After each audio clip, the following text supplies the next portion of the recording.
my rideshare friends, my Uber friends, my Lyft friends, anyone out there thinking of buying a new car or a used car. I love cars. Firstly, let's be very clear about that. Since a very young teenager, I've built many cars, I've bought many cars, I've resold many cars, and many of you come to me and ask me for my advice, right? For example, hey, Torsten, rideshare professor, I'm thinking of buying this car, this is what they're offering me, what do you think? I always spend a few seconds on that, a few minutes, and I get back to the individual, hey, walk away from it, sounds okay, you can do better, right? The thing is, if you are unsure about this business, you know, what your earnings are going to be, you can always rent for a month or two. You can always lease a car from Hertz, for example, and see, okay, what am I generating per week? What am I going to be earning, right? Usually the monies that you're going to be spending on that monthly rental, 4 times weekly rental, will far exceed your monthly payment that you're going to make to a dealer. Now, a dealership is not necessarily always the right way to go. Like I said in many of my other videos, there are public auctions that you can attend with a mechanic. There are dealer auctions where dealers buy on your behalf. I, for example, do most of my buying through a very good dealer friend who buys at these auctions. You can do your research on Craigslist, numerous other websites, eBay. There's a lot of information. There's a lot of shopping to do before you just simply walk into a dealership on the road and say, oh my God, I'm in love with that car over there, right? So I highlight the mistakes that many of us make every day. I make many of these mistakes. I'm guilty of many of them. But I learned over the years, right? And I've been doing this since age of 14, right? I have a lot of cars, a lot of private cars, a lot of commercial cars that I lease out. So I always want to make sure, whether it's a luxury car or a regular car or a family car, that I'm always getting the right deal, right? So what I'm going to walk you through probably 14, 15 different points, mistakes that we make, Uber, Lyft drivers, rideshare drivers alike, that we make when we go out and want to join this industry. So if you went to the dealership to see what type of finance you could get, you know, will they approve me? For what loan will they approve me? What interest rate, right? You're basically seeking some validation from that dealership, you know, what do I qualify for? And there could be a great deal, you know, walk in today, we'll offer you X amount off, and you get drawn in. And the next thing, you're like, oh my gosh, they are going to qualify me for $20,000 at a 5.9% interest rate, right?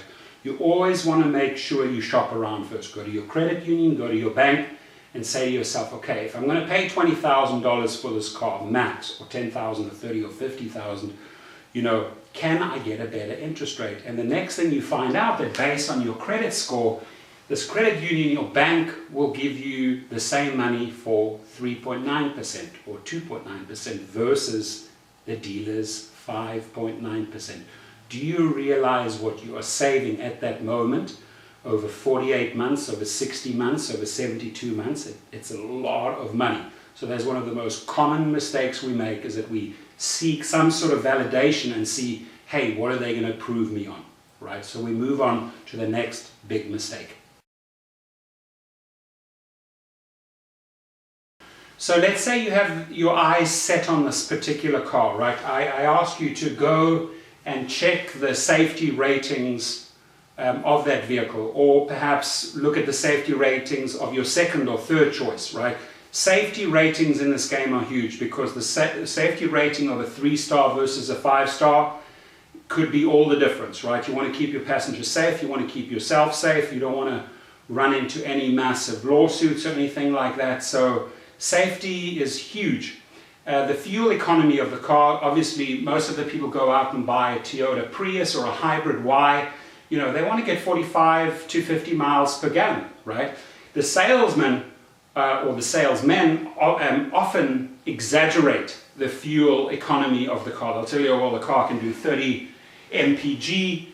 Do your research. You might find out that it only does 22 mpg. In the rideshare business, the difference between 30 miles per gallon and 22 miles per gallon is huge. You know, that's a lot of money each month that you're missing out on just because you made the wrong choice of car. So That being said, you can verify these stats, these figures with safercar.gov or iihs.org. You can look up the safety ratings of your car, or you can go to fueleconomy.gov, put in the model of that vehicle that you intend on buying, and get some real data, some real figures versus what the salesperson might be telling you.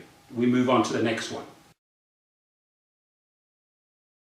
So my question to you is, did you take the car for a good test drive? Did you skip over this part?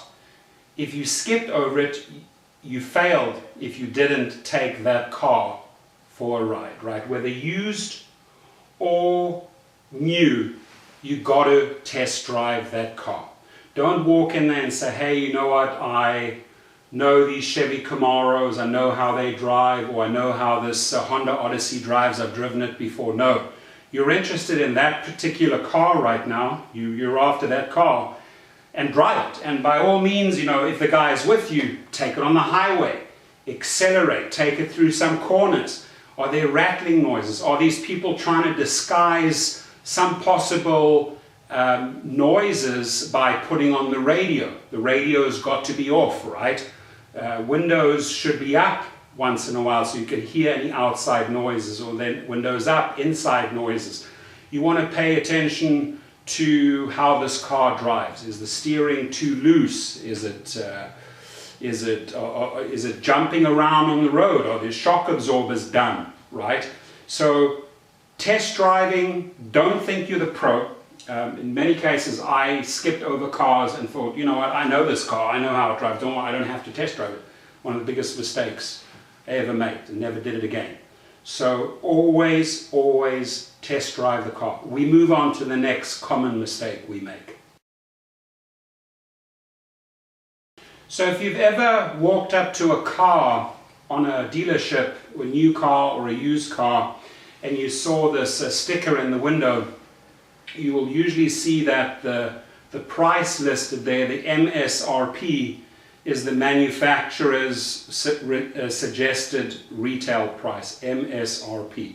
And so did you think that the window sticker price, right, the one there, was the starting point for price negotiations? Absolutely not, right? Because you've got to take into consideration that the dealers can take a heavy discount out of that price. It could take a heavy rebate out of that price. You want that sticker price to be lowered by quite a bit, right? And what I like to do is, let's say you're shopping for a 325 BMW because you've had one in the past, you want to buy the newer model, you're very happy. By the way, phenomenal engine, that car. My suggestion is you go and visit one or two physical addresses, and then you send an email out to multiple dealers, right, dealerships, and find out what their discounts and their rebates are, so that you start getting some true prices, right? So do not be misled by the window sticker price, the MSRP price. So as we are driving around or looking through the newspapers, we often react to these incentives, right? So you reacted to, or you were taken in by these incentives. You know, there could be wording like, you know, the rebates are ending today, buy today, or miss out on the rebate, or get a free oil exchange, or get free car washes each month on the car. You know, all of these glamorous or 0% financing if you act today, to lure you in, just to bring you to the table, right? Remember that those rebates and discounts, sometimes up to $10,000, can only get better. I mean, they will be around tomorrow. Seriously, don't worry about it. They're not just there today. But we often fall for this very easy marketing trick. You know, act today, buy today, and you will get this, this, and this. So believe me when I tell you these deals are around tomorrow. They're around next week. Sometimes they even just get better. They do not really get worse. We move on to the next mistake.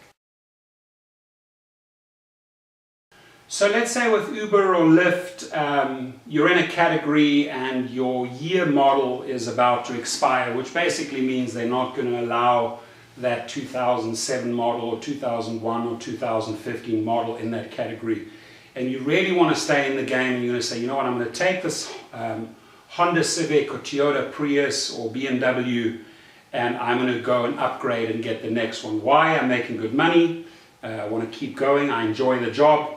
And you take this car, let's say this Prius, and you're going to trade it in for a new one, right?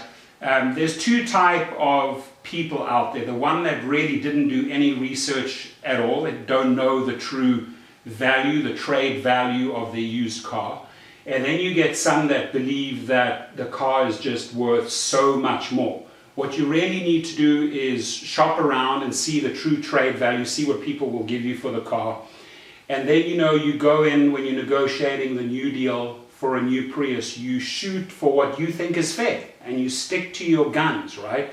If you really think you should be getting $7,000 for the car because you've researched it A to Z, multiple people will offer you $7,000, make sure you stick to those $7,000. If they're offering you $4,000, walk away, right?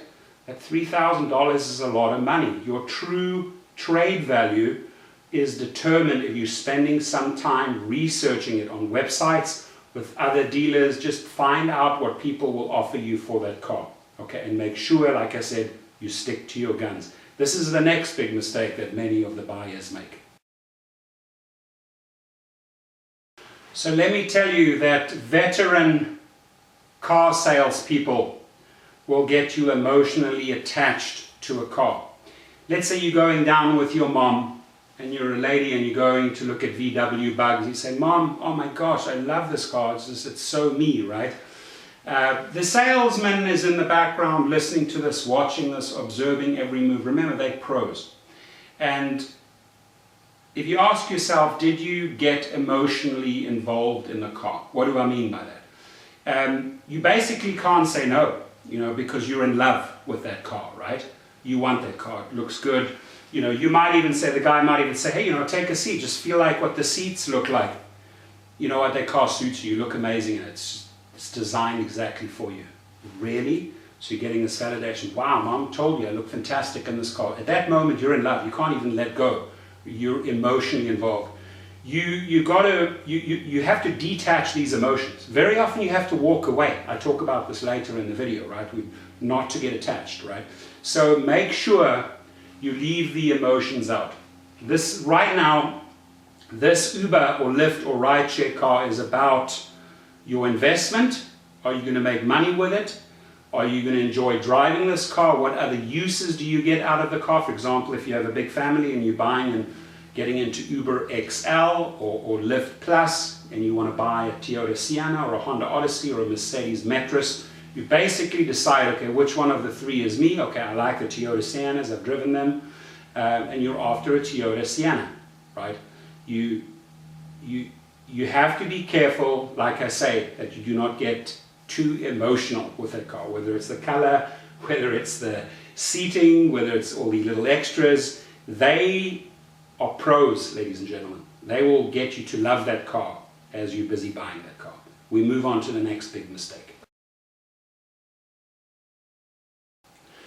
So if a monthly payment goal was the deciding factor in your car purchase, just absolutely do not go in with this attitude, right? Absolute no-no, right? Because if you walk into that dealership and say, you know what, looking to spend about $400 to $500 per month, right? They right there and then know they're going to reach that figure or more, right? They'll say, you know, that's easily, we'll help you get to that objective. We'll help you find something that suits you in that $400 to $500 range, right? So don't go in there disclosing to them what you want to spend, right? Go in there feeling them out. Go in there looking for the best deal.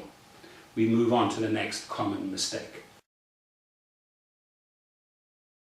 So you deal with this first salesman, and then they'll pass you usually on to another salesman who is just out there to sell you all the extras, the bells and whistles. So the question is, did you at any time get suckered into buying all the extras? And remember, your car will only be worth the book value at a later date.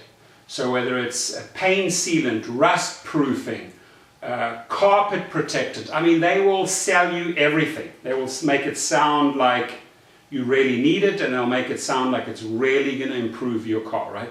I mean, there are 10 extras that they're going to try and load on, right? But when it comes to reselling that car down the line, you're not going to get the money back for your paint protectant and your rust protectant and your carpet protectant. You're just not going to get that money back. So don't be sucked in to all of those extras, right? You need a car, a Prius, that will function for your business, and you do not need all these little extras. We move on to the next common mistake. So let's say you want to buy a used car, a new car is just out of your price range, which is fine. Nobody's judging you by your pocketbook, right? But did you skip having your mechanic having a good look at the car? This is a mistake too many people make. This is a mistake I used to make quite a few times until I learned the hard way. Look, you and I are not mechanics, right? I know a heck of a lot about cars.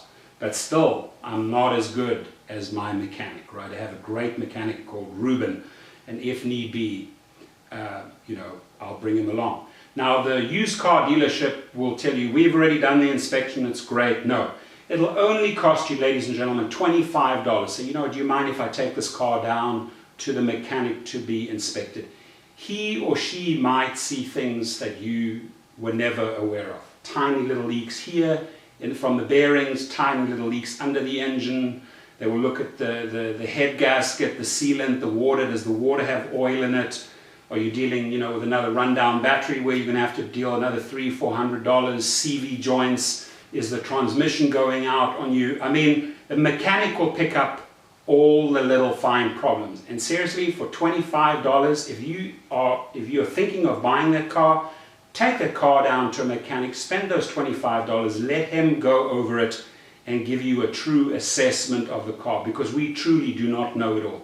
I move on to the next common mistake we make when looking for a vehicle or when buying a vehicle.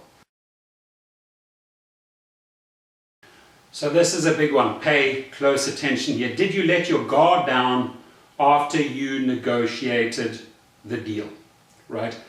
Now you meet the financial manager, so don't let your guard down in the business office. Remember, you met the first salesperson, this is usually how they do it, who gives you, a broad sort of view of the car, and you start negotiating a price. Then you get passed on to the second salesperson, who is truly going to try and sell you all the extras, bells and whistles. Remember what I said in the previous video, you don't need them, right? So the third person you're going to meet is the financial manager. This is the most shrewdest, smartest salesman out of all of them. Because just in that financing department, they can make more money than they made on the entire deal, right? So do not let your guard down. Make sure you know what deal you negotiated, and make sure you know what the percentage rate, what you qualify for, what your interest rate should be. Remember, you've shopped around already, you've checked with banks, right? So do not let this individual undress you. We move on to the next big one. So here's another huge one where used or new car dealerships make a lot of money out of you. You did not know what gap insurance or theft insurance was, right? By the way, the theft insurance or theft protection is the biggest scam, right? There is nothing, there's no literature out there that says you need it. So walk away from it. Say absolutely no. It's an absolute scam. They'll just try and make a lot of extra money out of you by offering you theft protection. No, right? But now, what is gap insurance? Now, gap insurance sort of makes sense, right? If you total a car, you have a massive accident, the car is totaled, and what the car insurance would pay you out, versus what you still owe financing-wise on the entire vehicle. Usually all of it's not covered, so people will take out a gap insurance to make sure that they're fully covered, right? What the car insurance will pay out plus the difference of the payout that covers the entire financed amount, right? The financing dollar amount, right? But the car dealerships will try and usually rush you $600 to $800 for this. And please note, if you shop around on the open market, you will get that same gap insurance, GAP insurance, for $25 to $35 per year. Right there and then, you have over $750 in savings. So be aware of that. We move on to the next big mistake.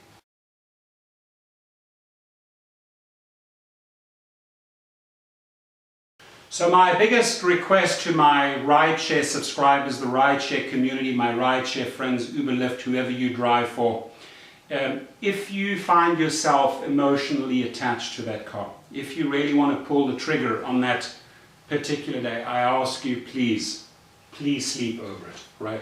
Do not make an emotional decision today, right? Some of the best deals that I made were the deals where I walked away from the car. Right, because I just said it doesn't make sense. I enjoyed the car, liked the car, but the numbers just did not add up. And truly, if you fire off an email to multiple dealerships, right, if you take the time to visit a public auction like Bruffy's in Los Angeles by LAX, if you take the time to make friends with an auctioneer that buys, a dealer auctioneer, right, that buys at this specific type of auction, which I love doing, right, you'll get some killer cool deals, right? If you take the time to scour through your Craigslist, if I'm looking at Craigslist, I don't want to only look at Craigslist LA, I want to look at Craigslist Orange County, San Diego, San Bernardino, Ventura, Santa Barbara. Why? Because it might only take 2 hours extra down to San Diego or to Palm Springs, and I find myself saving $4,000 or $5,000 on the same car. I might find a way better deal just 2 hours away. So it's totally worth the drive there. Go through the websites, research, shop, compare, fire off the emails, see what these dealers get back to you so that you know at the end of the day, I did everything in my capacity. I took the time to sleep over it. This is the best car. This is the best deal. This is the best interest rate. This is the best price I will ever get for that vehicle. I hope this will help you. Now, my friends, you are more than welcome to contact me. I will only give you my opinion. I've helped people walk away from a deal. I've taken people onto auctions and I'd say, you know what, don't bid on that car. They got emotionally attached, don't bid on it, right? And I've helped people find the right deals in LA. Many drivers, right? Why? Because I'm basing this on years and years of experience. I myself, I love building up cars. I've renovated old timers. I have sports cars. I have car just for racing. I'll take it out to the BMW track. Car that I'll use for my children, or car for moving, or a truck, whatever it is. So I have bought and sold many cars, right? And you learn with each transaction. So please allow me to share this video with you, and you go out and hopefully it will benefit you. But like I said right in the beginning, you always have the option. You can go out and lease or rent first, maybe from Hertz for 1 or 2 months, and see what you can potentially make in your city. Miami, San Francisco, Denver, New York, LA, Orange County, wherever you are, right? San Antonio, you name it. What am I going to make in this UberX category with this vehicle? Do I like this vehicle so much that I might, after 2 months, want to go out and buy a new one or a used one, right? So these are the type of questions we really need to ask ourselves. We can really save a lot of money, make a lot of money. So a tiny little add-on here, after you've bought this used vehicle or new vehicle, sometimes you'll walk into some very basic repairs. Let's say your mirror was smashed off, your left or right mirror. Let's say an indicator light or a bulb went out. The question is, do I take that down to the BMW mechanic and pay a premium amount per hour just to fix that little thing, or can I do that myself, right? Ask yourself. Am I willing, and can I do that myself? You will often find that it's very easy if you jump on YouTube and just switch out a bulb or put in a new indicator or change out a mirror. A lot of the stuff, believe it or not, you can do yourself thanks to YouTube. Now, when it comes to car parts, yes, you can get brand new parts, aftermarket parts, but I very often here in LA, I'll drive out to the San Fernando Valley on the 118 and I will go to the junkyards, whether it's the Mercedes junkyard, the BMW, or the Chevy junkyard, and I will get that same price for a fraction. Let's just say I can recall not too long ago there was a new part for $650. I picked it up at $150. Same color, same item at $150 at the junkyard at BMW. Then I had a big transmission problem. I could have probably spent $3,800 on that. What did I do? I went down to the Chevy guys that have used parts. I bought a transmission for about $1,600, $1,700, paid a few $100s to my mechanic in Santa Monica. If you ever want his name, you're welcome. And I had that inserted. I saved myself at least $1,800 right there. So this is a little add-on often to the mistakes that we make purchasing, and then this is where we can truly also save a lot of money in the long run. If it's completely out of your control, take it to the mechanic or take it to the BMW or Chevy mechanic, let them deal with it. But like I'm saying, you can very often save yourself a lot of money. Thank you. Drive safe.